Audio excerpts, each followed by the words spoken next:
Guys, ganda ng sunrise, no? So ito kunan natin yan ng gyro bearing through center repeater. Ito yung center repeater natin, guys. So since medyo maliwanag to, gamitan lang natin ng mirror reflection. So ito yung mirror, ito yung mirror. Tapos ito yung ito yung dito natin ipasok yung ilaw, tapos magre-reading tayo dyan. Di ba? Kaya tingnan natin, ha. So napansin nyo, guys, ito na yung reflection nya. Itong yellowish. Tapos ipasok natin dito sa klaro ba? Dito sa gitna, dito. So may may napansin nyo? May dyan, ipasok natin yan. Tapos i-reading natin yung yung mag-reflect siya sa numerical values ng bearing ng gyro compass. Bali sa heading dito, guys, ang nakuha ko na heading is 122. So nasa 122 degrees, 122.3, mga something like that. 122.3 yun yung sans, guys, kung nireflect ko dito. So 122, so ngay 122.3 ngay, ha. So compute natin yan, guys. Tapos the moment na kukuha ka na ng guys, ng time ni third mate, so ang heading din natin. So let's say kunin mo yung gyro heading mo, tapos dito sa compass heading mo sa Monkey Island. Okay? Yan yun. At ang isa pa, variation. So guys, dito tayo kukuha ng variation sa sa ignis. So dito sa position mo, dito. Yan yung shape position. Right click ka lang, guys. Sigahin lang yung mata, right click, tapos chart legend. Taka sa chart legend, click chart legend. Tapos dito mo makita yung guys, magnetic variation, guys. 2 degrees west siya. Tapos in 2021, 10 minutes east. So ang mangyari nito, interpolate mo since 2021 man to, may siya, may annual siya na correction na 10 degrees east. So 2024 minus 2021, 3 times 10, 30 minutes east. So 30 minutes east man, tapos west man to. So 1 degree and 30 minutes west ang division natin. So yan yun, guys, 1 degree and 30 minutes west ang variation. Sa pagkuha ng gyro error, guys, so ito lang yung mga given mo dito sa baba. So itong mayroon kang date at time, pagkuha ng gyro bearing of the celestial body. Then you have the position, the latitude, longitude. Then you have the gyro course. Kanina kinuha natin ito lahat, kinamada ko lang. You have the gyro course, 167 degrees. Tapos yung compass course sa compass deck, 164 degrees. Then sa gyro bearing, guys, yung pag-sight natin kanina sa sun is 122.3 degrees. Then sa variation, yung galing sa chart lang natin kinuha sa ignis, kinokorreksyonan na natin to, variation is equal to 1.5 degrees west. Tapos ang tanong, guys, hindi ka man makakuha ng gyro error pag wala kang true bearing. So tingnan natin yung true bearing. So ang first step natin, guys, is buy almanac. So sige, puntahan na natin ang almanac. So ito, guys, ito na yung namin, mga e-books from Admiralty ENP Reader.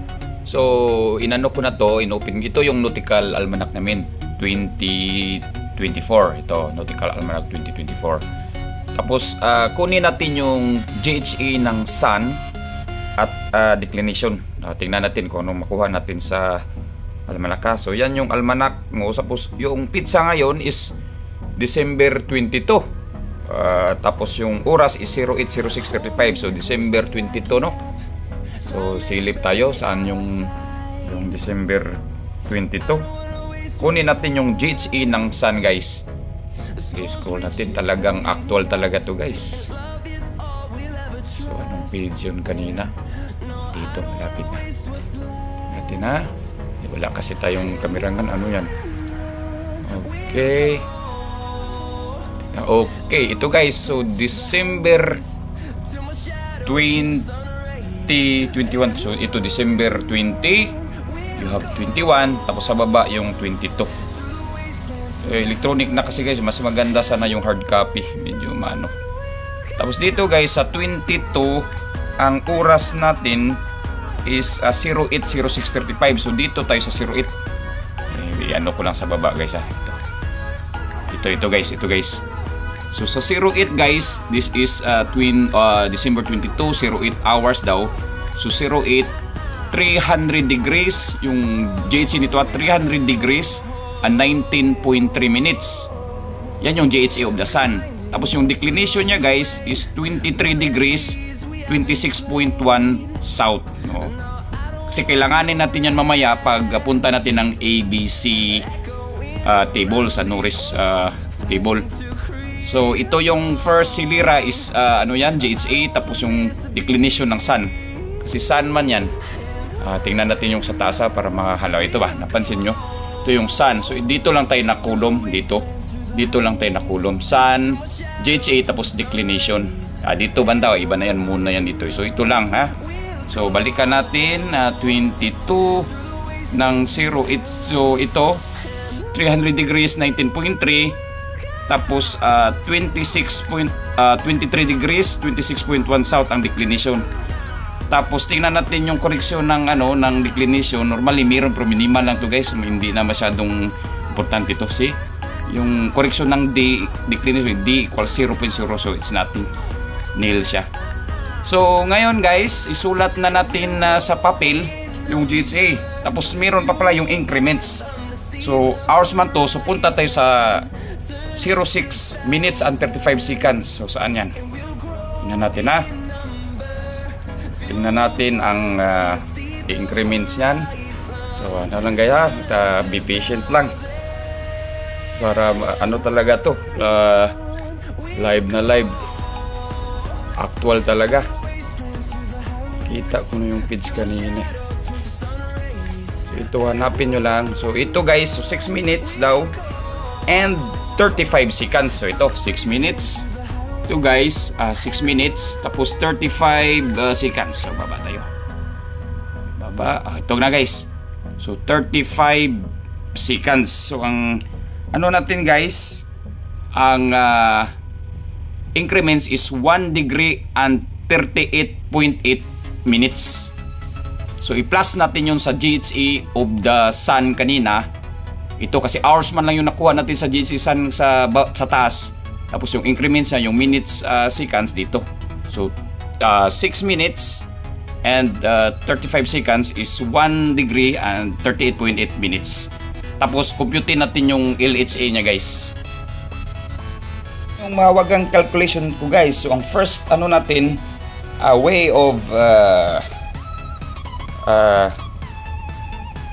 finding the true bearing is by almanac and plus Norris table. So combination to guys, almanac plus Norris table. So kanina pinuntahan natin yung nautical almanac. Ito yung nakuha natin sa oras na guys. Ito anuhin ko lang ito. Yung oras natin kasi kanina 08 hours, December 22, 08 hours and 06 minutes and 35 seconds. So ito yon. So sa GHC of the sun guys, nautical almanac 300 degrees, 19.3 minutes. Tapos ang increments niya kanina din nakuha natin 1 degree and 38.8. So total, just add GHC of the sun equals 301 degrees 58.1 minutes. Tapos ang rule nito guys, pagkuha ng LHA guys, ang longitude mo kung east plus, kung west naman minus. So sa atin ang position natin is 009 degrees 52.7 west. So magiging minus tayo. So longitude is west, so minus. So 301 degrees minus 301 degrees 58.1 minutes minus 009 degrees 52.7 minutes. So ang LHA ko guys, LHA of the sun is 292 degrees and 05.4 minutes. Tapos yung kanina guys sa GHA natin, so doon sa nautical almanac, inano ko lang declination equals 23 degrees 26.1 south. Ang direction is south. Tapos ang correction niya, decorrection is nil. So nilagay ko lang dito para sa information. Minimal na yan guys, hindi masyadong na to. Tapos, ang ano natin guys, doon na tayo sa ABC. So, ito yung ABC guys. Ito yung nakuha ko sa ABC. Ito. ABC Norris tables. A, 0.32 south. B, equals 0.47 south. C, equals 0.79 south. So, paano ko to kinuha na ganito? So, puntahan natin yung ABC Norris table. Ito guys, ito na yung pinaka ano talaga, since kaditi pa namin, ito na talaga yung pinakagamit. Salamat talaga nitong libro na to dahil grabe hanggang ngayon talaga ginagamit. So ito yung the famous Norris nautical tables. Sa pagkuha ng A guys, so kailangan mong meron kang ano, local hour angle, yung kinuha natin kanina, local hour angle, tapos yung latitude. So ngayon, ano ang latitude natin? Tingnan natin sa bulang kristal, latitude. Tingnan mo yung latitude guys sa computation na 37 degrees 55.6 north. So bear in mind guys, itong ABC table mas accurate pa rin talaga yung later on ang next step ang by calculator at saka yung program dahil grabe yung decimal niya 3 to 4 more than 3 decimal places, so mas accurate yun. Ito tansa lang to kaya may kunting error pero for the sake lang na hindi na tayo mag-interpolate, mabilis yung ano natin yung explanation. So hindi ko na masyadong interpolate na anuhin pa natin yung itong kagaya nitong 37 degrees 55.6 north. Ang naka-display kasi sa Norris table guys is 37 and 38. So 38 na natin yan, 37 degrees and 55.6 north. So dito tayo sa 38. Ito guys, ito yung 38. Tapos ang local hour angle guys is 292 degrees. So kasi dito yan nakuha natin sa pag-compute kanina sa almanac, itong LHA 292 degrees 0.5.4. So 292 degrees na tayo guys. Pwede pa yan ma-interpret pero masyadong ano na, maano na tayo, almost close naman lang din sa ano sa round number. So ito na guys, 292 degrees. So para maano natin sa bulang kristal guys So 292, ginuhitan ko na to para madali lang. So ito, pansin nyo guys,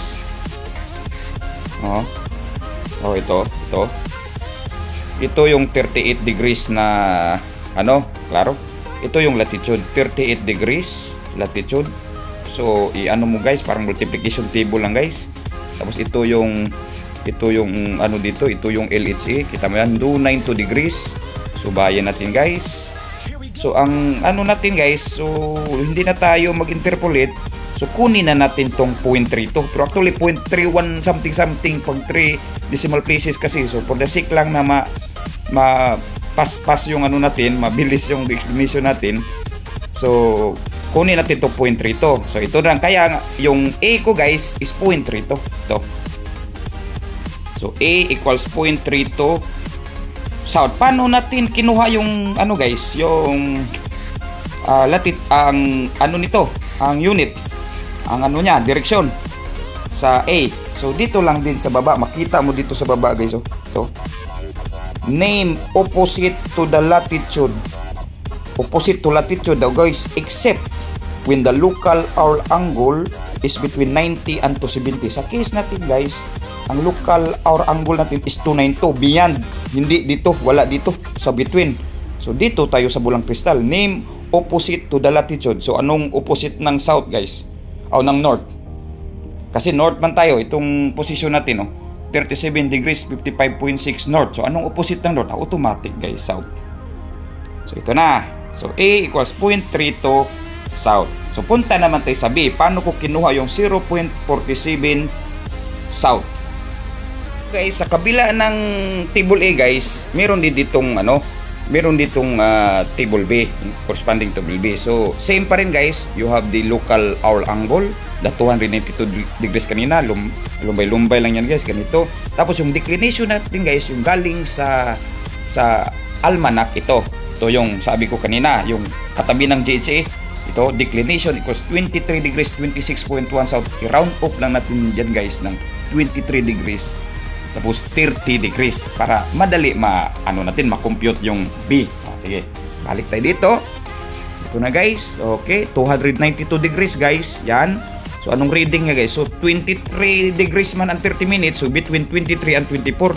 Pansin nyo guys, ito ba? 23 declination to guys ha, 23 degrees, tapos 24 degrees. So ito, so kalagitnaan yan guys, tingnan natin ha.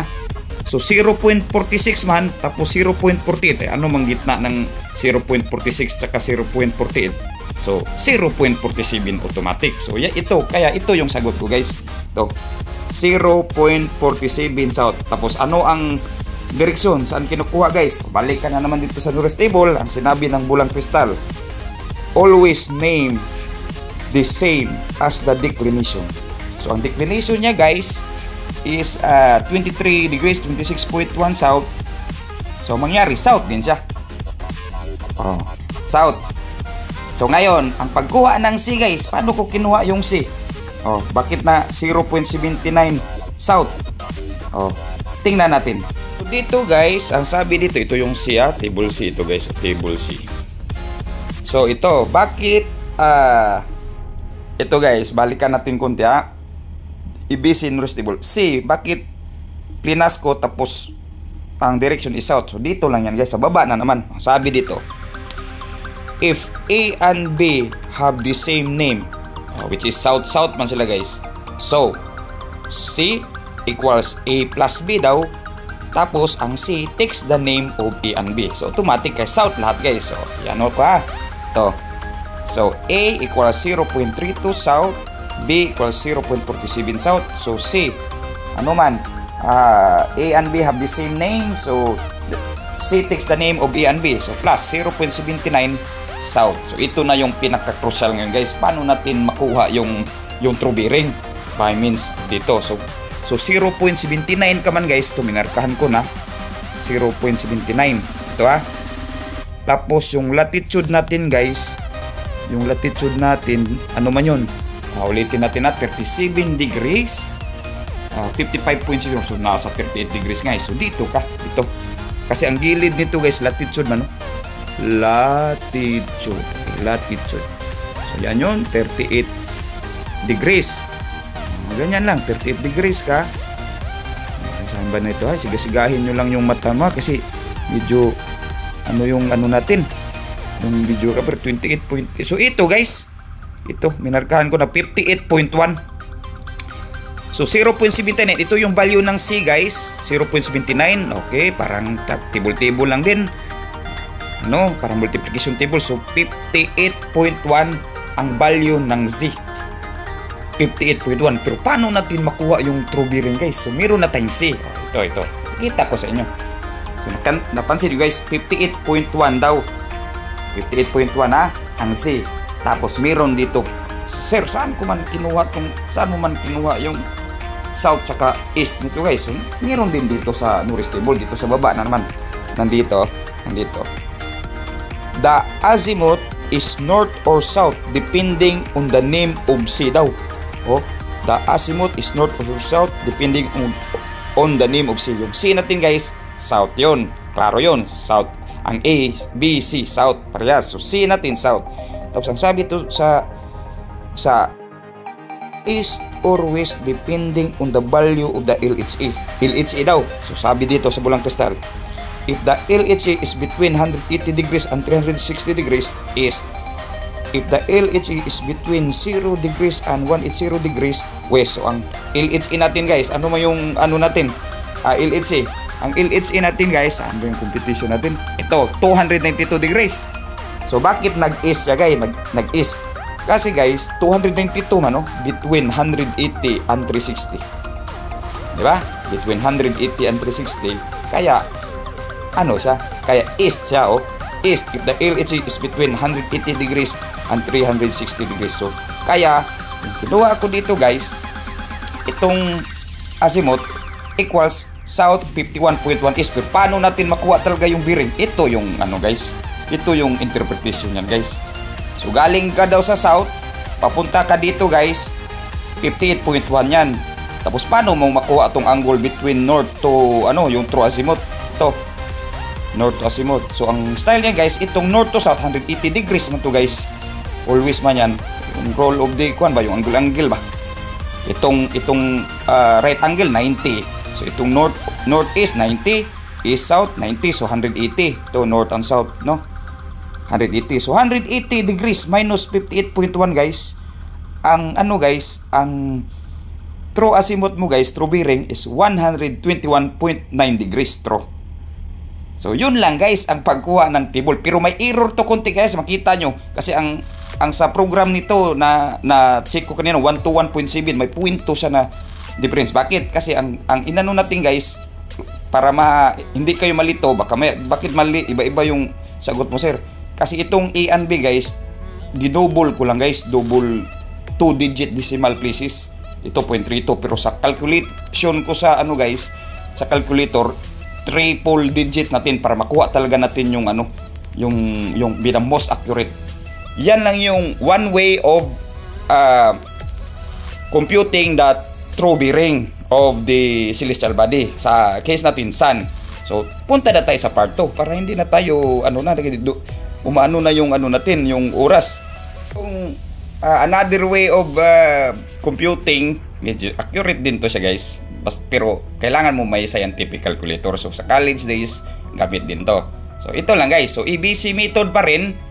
Same na problem to ha. So ABC method. So ang pagkuha ng A guys equals tangent latitude over tangent LHA. So may kanina guys, meron ka ng latitude na 37 degrees 55.6, tapos yung LHA mo is 292 degrees 05.4. Ano mo lang guys, ingansa mo lang yan sa scientific calculator mo. Ang lalabas niyan guys 0.316.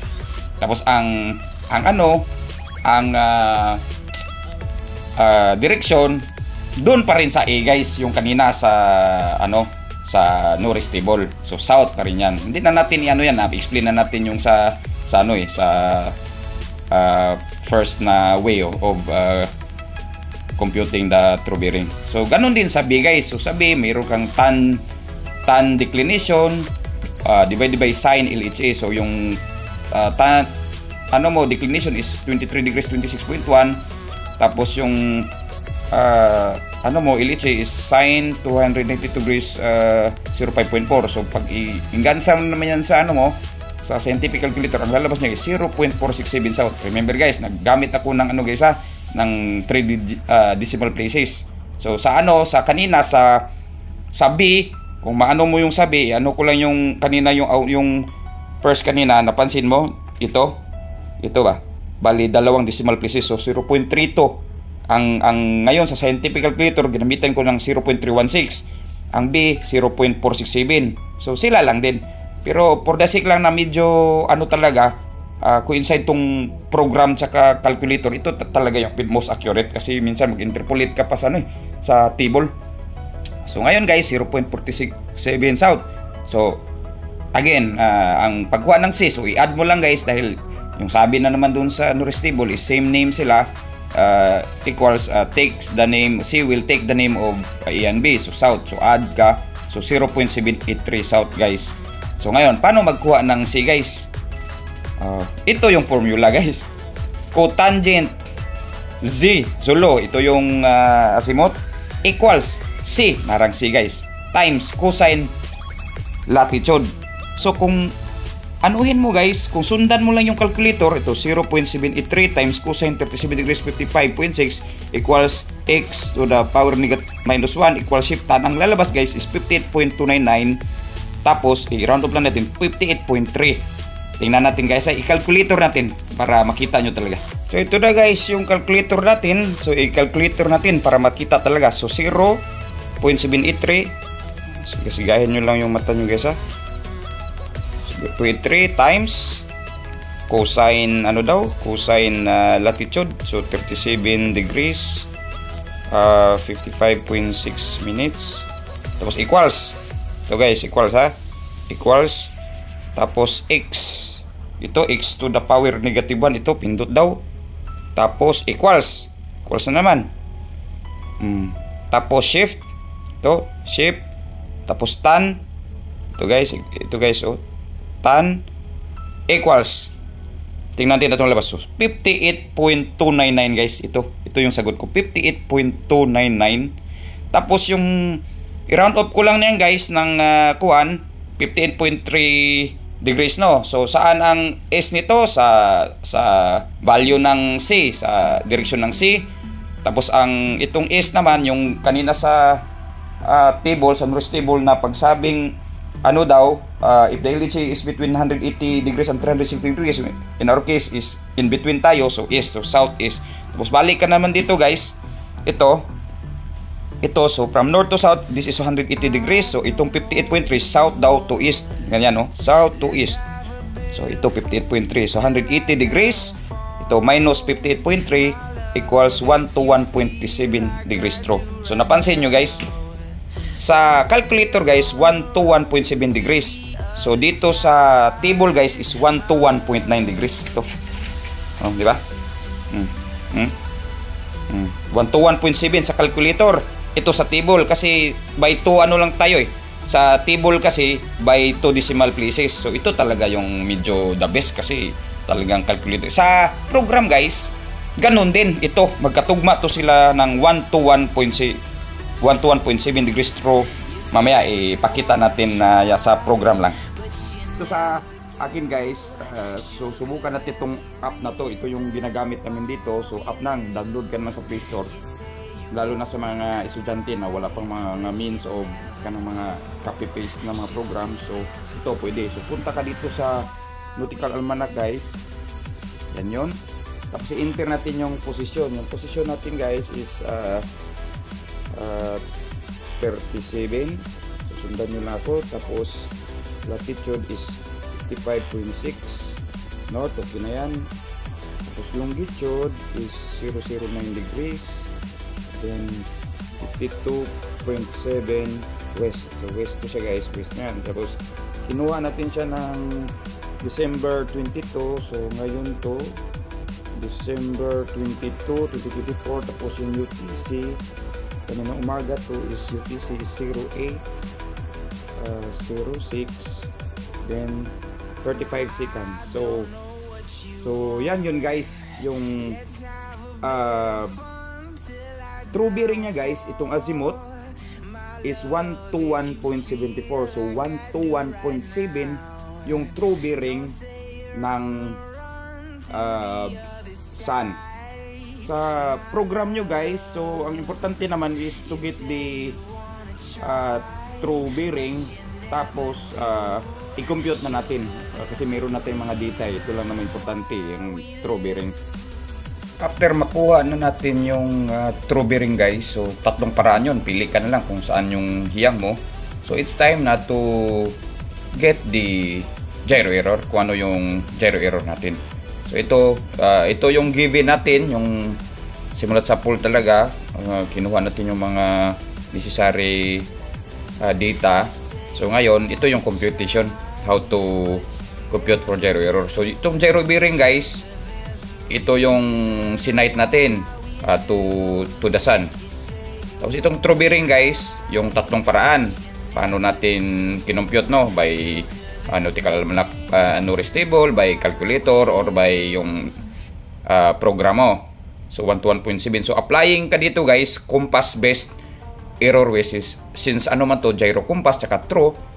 So apply ka compass based error west. So mas higher ang value ng gyro guys, so compass. So kaya yung ano natin, direction natin is west. So minus ka lang. So ang gyro error natin guys na nakuha is 0.6 degrees west. Yun yung sagot natin. So continue tayo guys sa ano, dahil itong calculation kasi ito yung i-fill in natin sa compass error book, kaya tuloy pa rin tayo. So yung gyro course mo guys at the time of observing the body, celestial body, sun, so is 167 degrees. So dito guys, ang rule dito is pag east plus, pag west minus. So minus tayo guys, magiging ano siya, 166.4 degrees. Yan yung true course mo. Tapos dito tayo guys, sa bandang dito, ito yung tinatawag na uncorrecting the compass. So kung naalala nyo, yung correcting the compass is candid man pabalik din, candid man both twice add east. Tapos dito naman sa uncorrecting guys is true virgin mixed dial companion, add west siya, add west, ha? Add west. So kung ikamada ko to guys, ito yung True TV AMDC, ito yung mga naka black line, yan yung mga na-compute ko na. Yung hanapin lang natin division kasi kailangan natin ng division sa compass error book. So ang true, saan kinuha yung true course? Ito, di ba? Ito yung true course 166.4. Variation, saan kinuha variation? Yung sa unang ano guys, yung first part nito, kumuha tayo ng variation sa chart. So 1.5 degrees west. So applying the uncorrect in the compass, add west to guys, true version mix dan companion, add west to. So 166.4 plus 1.5 equals 167.9.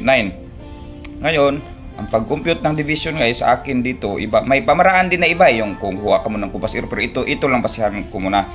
So pagkuha ng division guys, so maghanap ka, let's say for example ito, takpan ko to.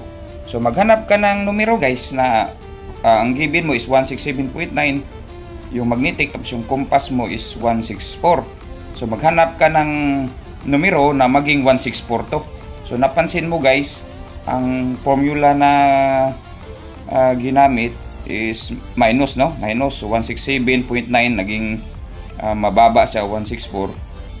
So minus. So itong maghanap ka ng numero na maging 164 to. So ang nakuha ko na numero is 3.9 degrees.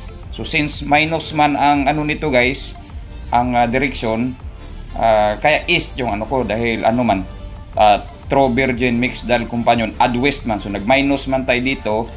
So ang direction ko na ginamit is east. So yung division mo guys is 3.9 east. So yun lang guys, pagkatapos mo na ng compute ng ano, ng zero error, punta ka sa compass error book, i-fill in mo na yung mga doon, mga details na hiningi. So yan lang for today's video. Thank you very much. So medyo mataas-taas to, pinackage ko na lang para isang buo talaga. So don't forget to click the subscribe button and click the notification bell. So sigurado may marami pa kayong matutunan sa akin. So hanggang sa muli guys, maraming salamat. Babush.